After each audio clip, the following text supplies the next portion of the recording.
networking, referrals, strategies for success, and real-life stories from professionals who are building a business based on relationship marketing. Welcome to the Caerusnet podcast. Here, you'll learn how to stay connected in the local business community and become that person others get to know, like, and trust, and refer to. And now, your host, Caerusnet founder, Steven Zyskowski.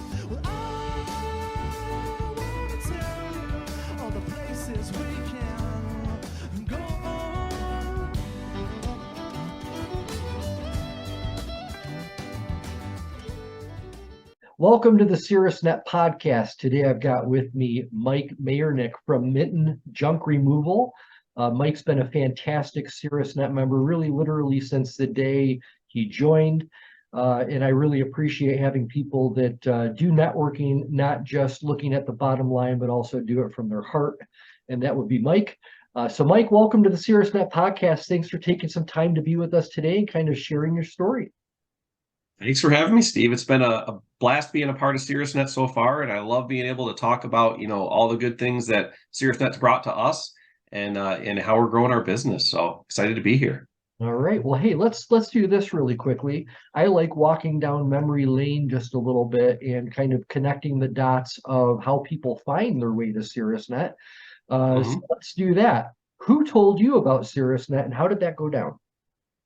So I heard it from two current members almost, I guess one might not be a member anymore, but almost simultaneously. Jim Campbell and Erica McNamara, they were both individuals that when we started this business and joined the Brighton Chamber of Commerce, we bumped into them at several different like grand openings and get-togethers, and both of them really, we were already thinking about, physical, networking and getting into groups, and they leaned in and brought value to us and introduced us to people right away and said, hey, you got to check out this Caerusnet thing. So, we've already developed trust with them. So we jumped right on in. It was a good experience right out of the gate. All right. Well, I appreciate you connecting those dots for me. And thank you so much, Jim Campbell. He has referred more people to Caerusnet than anybody I know, which is amazing. And Erica McNamara, a longtime former Caerusnet member, she just likes to be helpful too. So I'm really glad that she kind of backed up what Jim was saying and that you're able to enjoy the benefits of the network. So let's talk about Mitten Junk Removal. First and foremost, that is not a franchise. That sounds to me like something that was a creation of both yours and your partner, Austin. Maybe you just want to give us a quick synopsis of how that business came to be and, how are you different than other companies like Got Junk, that like remove things from people's homes? Sure. Yeah. So my partner, Austin, is he's my cousin. So, we've been in operation for about 2.5 years now. And, this all kind of spun out for us was we were in a place with both of our careers. Like I had a long career in retail, loss prevention and management. And Austin had a long career in home services, HVAC, and that sort of stuff. And we both found ourselves in a similar place, like right before the whole COVID thing kicked off, where we were both just working our tails off. We didn't necessarily feel very appreciated. But more importantly, we didn't feel like we had control over our time. Like we're just didn't have time for our hobbies and our families. And we both were kind of in the same headspace. And we were sitting down around bonfires at Austin's place. And we said, well, heck, we're both smart guys and we have complementary skill sets. Like I've got a business mind and he's an operator and an executor. And we said, well, let's put our heads together and see what we can do. And that's kind of how Mitten Junk Removal was born. We said, what's a space that's going to have a relatively low barrier of entry for us to start up on the side? And what's a place also where we're going to be able to differentiate ourselves against the competition that we see out there? And junk removal wound up being a great opportunity for that, along with feeding our desire for helping people. There's a lot of people out there that need help with cleaning out garages and basements and heavy items, and folks that both don't either have the physical ability to do it themselves or the time to handle it themselves. And that's really where we come in. We can take a big project that can seem overwhelming and maybe take months to tackle and turn it into maybe a 3-hour ordeal with our team coming in and knocking it out. So, and I'd say how we differentiate ourselves from our competition, is two things. One, it's everything that we're doing here, like the boots on the ground, the networking that we do, getting ingrained into the community. Like, you're not going to, like, I don't see any of the big boys at any of the meetings or any of the networking events or any of the community events that we go to on a regular basis.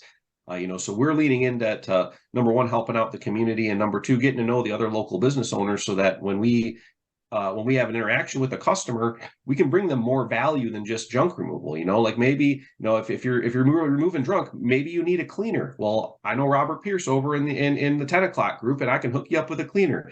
Maybe we're going through your house and we find some water damage in your house. Well, I can hook you up with a Lisa with All Dry. Like, so whenever we're on properties, we're also looking for, number one, opportunities for us to maybe grow our ticket, but also, opportunities for other businesses to help people out. So I don't think you're going to find that with the big guys. And the other kicker is we're with being ingrained in the community, it allows us to support local charities and local efforts that some of the big boys can't get involved with. So, for example, like if recycling is important to a customer, like, we recycle a heck of a lot more than most of the competitors do, because we have a relationship with the local recycler. We can get in there 7 days a week, where most recycling places are maybe open 2 or 3 days. So you got to have your operation built around that if you don't have a relationship built like that. And we also lean into local charities and donation spots, like Tools for Veterans here locally. We come across tools all the time, so we're able to go and donate them to him, and he supports local veteran causes, and he picks one every quarter that he supports. So we love to be involved with them, and we're involved with, like, Clara's Hope in the Fenton group.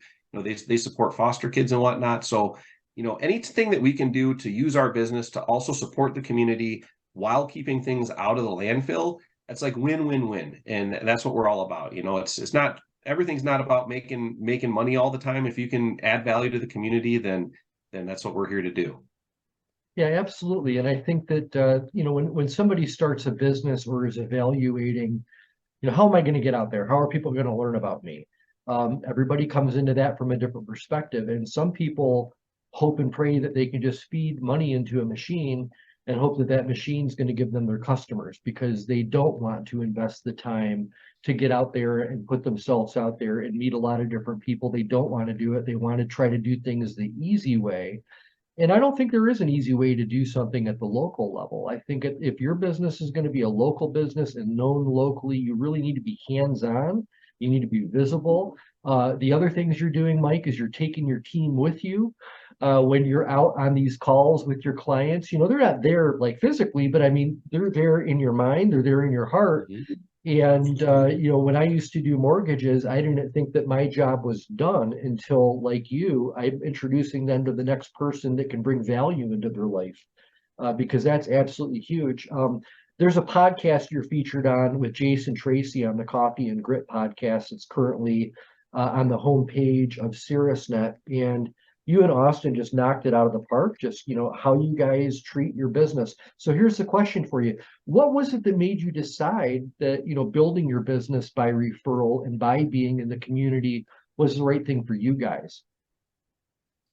I think that growing up in Michigan and knowing this area, Austin and I have lived here our whole lives. We know the people from this area.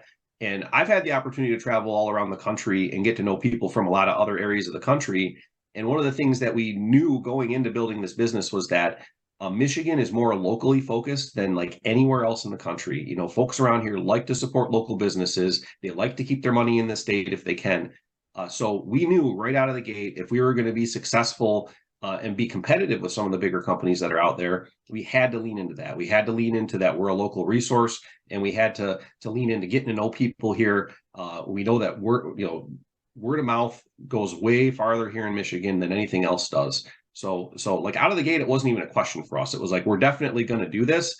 And then once we started, dipping our toes in that water and getting to know people and seeing the value that it brought, it was like, oh man, like, we don't just need to do this. We need to lean into it hard, Absolutely.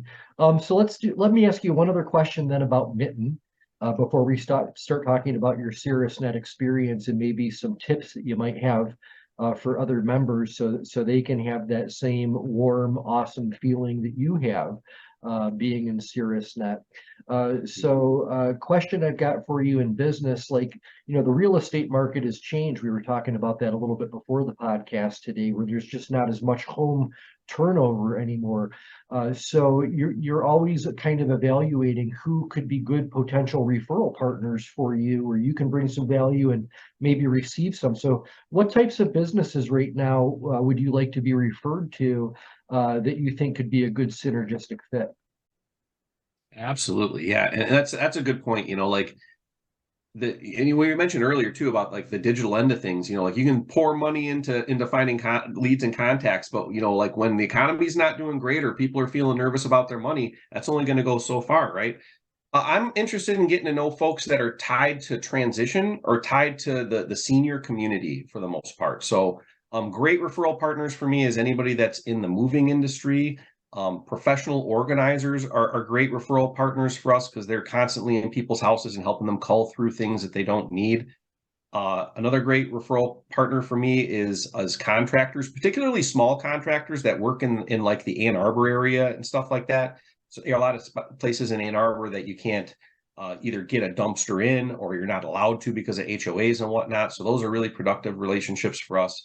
And we're really leaning into folks that are also tied to the senior community, either folks that are starting to downsize into either smaller homes or looking at assisted living and stuff like that. A lot of those folks, need help getting through the things in their home, and going through that process is both emotionally taxing, which I think it's important that when you're going through something emotional like that, that you partner with a company that's mature and understands that and works with patience and empathy. As well as, there's just a lot to go through, and we can make that process much, much easier for folks. So, those are just a few kind of categories that are great for us. Realtors too, awesome for us. Been a little bit challenging here lately with the real estate market, but they're still great partners for us, and we love meeting realtors as often as we can as well. Okay, wonderful. Thank you for that information. Okay, let's switch gears now to Caerusnet just a little bit. Why don't we, hopefully you've got something you can think about. So let's just put your thinking cap on since you've got your mitten hat on already. Let's share a success story. You've been in Caerusnet now for over a year. I don't let anybody on the podcast who hasn't been with me at least 1 year. And the reason being, Robert Pierce actually mentioned this today at his 10 a.m. Caerusnet meeting, which was, he said he got so much more out of the breakfast this year than he did his first year. His first year, he had just joined within a month or so, and then he's at the breakfast. Now he's been through a year worth of toolboxes and trust builders, and the breakfast for him this year was just off the hook because he had that experience. So I don't like interviewing people that just get started in Caerusnet because they're coming in one way. I know they're going to learn a lot in that year and have more to add to a podcast. So my question for you is, let's go with the first one. Do you have a success story that comes to the top of your mind, a relationship you have in Caerusnet, or something that's gone down for referrals, or a way you've benefited in your first year experience you'd want to share? I mean, I've had a ton of great experiences and things that I would consider success stories. I think the one I'd like to talk about, I mean, we kind of talked about it earlier at our meeting today, it would be the relationship that we've been able to build with Trey from Photography by Trey. Like not only has she been a great referral resource and an advocate for us, she came out on multiple occasions. Number one, we did a great trust builder with her, and then we got a chance to go to her house and help her out with some of the junk challenges that she had. And so she got a chance to get to know us personally and get to know our brand. And then she's great at referring us and being an advocate for us, but also, she's doing branding photography. And as we've been building our business and we've been getting more involved with the digital marketing and like trying to tell our story out there, like knowing somebody like that who takes the time to get to know you as a person and your business and what you're trying to accomplish. And then like Trey does just a great job of capturing you authentically, and all is like capturing your personality via a photo. Like that's a real skill. Not all photographers can do that, so we've been able to have a relationship with her, I think, on multiple levels, and that never would have happened if it hadn't been, for Caerusnet and the environment that it created for us to cultivate that relationship. Yeah, it's a beautiful story. And you're right. If you were just looking for photographers on the internet, you don't know what their motivation is. And when you've got people like Trey, she knows her reputation's everything. Everything she does is branding herself, right? So when she gives you such an incredible experience, it really allows you to give an incredible testimonial and a super convincing referral when you come across other businesses that need those branding pictures. You can say, have you seen our website? Because, I've been featuring you guys this week at my meetings because, you guys don't use stock photos on that site. It's you. And when your clients see you after seeing you online, it's like the trust level just goes straight up, right? Because they see you're 100% transparent and you're people that care. So I'm glad you're able to build that relationship with her. And she's obviously super referral minded and super relationship minded. Okay, so last question. Here comes the curveball. All right, you've been in Caerusnet now for a little over a year. I'm going to be recording a reel of advice to new members getting started because now I've done well over 30 or 40 Caerusnet podcasts. And I ask this question at the end of every podcast. If you're talking to a new member and a trust builder and they go, Mike, what's the biggest piece of advice you can give me to make this whole thing work for me? I know it's a big question, but what would you say to them? I think that going into it, you need to go into it with the right mindset and the right expectations. So, networking is a long game and it's a numbers game, right? So, if you come into it and just think that referrals are going to come to you because you get on this call every other week, like you're probably not going to see the results that you want to see. What you have to do out of the gate and do it, quickly and like any free time that you have is do these trust builders, meet people, one-to-one. Identify the folks that are in your groups that you know will be a good complement to your business. Like once you start listening to folks and what they do and how they operate and you get to know what their businesses are, you're going to find folks that would be a great complementary business partner for you, or maybe you can grow your businesses together. Like a great example of that for us would be Lisa Williams and the All Dry team. Like they come in and they do mold mitigation, and the way that we met them is she was like calling around trying to check out the junk haulers, right? So we're like, I was like, hey, it's a new business. Why don't we meet up and have coffee? Let's talk about growing a business in networking groups, and from that, like now we actually have an active business with them where they regularly call us for jobs. We're able to take care of them really quickly and keep their customers happy, so taking the time to really work your way through your team, and not only your team, but start looking through the rosters of other teams once you're a part of Caerusnet, because there's going to be great other referral partners for you to get to know out there. I'd be lying if I didn't tell you I haven't gone and looked up most of the other realtors and the other home service companies in your other groups. And I think that I'm friends now with several of the other home service company owners that aren't even in my group, and that's because and honestly, it's because of you and what you've done with this networking group and making sure that you bring in growth-minded individuals, folks that don't mind putting themselves out there and don't mind building relationships and I don't know, you being a little bit extroverted even if you're introverted. Like that's part of the game. But yeah, you get out of it what you put into it. So for me, Austin and I, we devote a lot of time and energy to building these relationships and bringing value to the people that we build relationships with. And we see that returned. And I think that's just that's how the world works and how relationships work, right? If you give somebody a present, they want to give you a present back. Yeah, absolutely. Especially when it's a present that was personalized and delivered with heart and value, then they definitely, you've hit a home run and they're seeking ways out to reciprocate. And that's like a huge difference when you're actually consciously looking to help somebody, you're going to find better results than just, I'll wait until something happens where I can refer this person. No, it's being specific. And you are right. Caerusnet, we have got our team, right? So you go to your Brighton Wednesday 8:00 team meeting religiously. Why? Because it keeps you top of mind with everybody else. They also stay top of mind with you. And that's where we get the education, our team bonding. But beyond our own team, we're all part of that big team of Caerusnet, Michigan. And attracting growth-minded people, you have to be growth-minded in business. If you think that you're just going to lock your business down and everything's going to stay the same so you can have it easy in life, good luck. Good luck with that. You got to be willing to always kind of improvise and ask, what's the next best thing I can do? Mike Mayernik, Mitten Junk Removal. You'll find him as an active member in the Brighton Wednesday 8:00 team. Thank you so much to you and Austin for taking a gamble on Caerusnet, for investing quality time in our organization. And I hope to have you here with us for many, many years, Mike. Thanks, Steve. We appreciate it. We're going to be sticking around for a long time, I think. All right. Good deal. All the places places we